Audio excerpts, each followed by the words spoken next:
به عنوان کارگردان این اولین فیلم من بود. بله. نکته این است که اولین فیلم من هم بود. آره. به یاد بیاور که چگونه همه چیز اینقدر پراکنده بود و هر روز چیزی شبیه به که شیرینی و گل میخ میگرفتیم. چون یک فیلم جدید و همه چیز است. اول از آقای بدید و اولین یامیرا، اول از همایون و سپس اول از زیشن و سپس با حسن نیت از تلیج.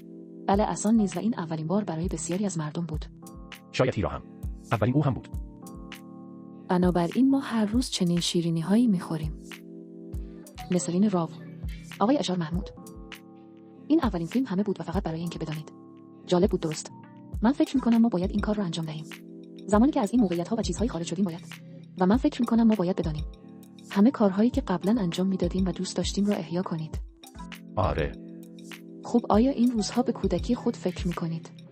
به عنوان مثال هر سرزنش. عادت داشتی از مادر یا بابا لذت ببری.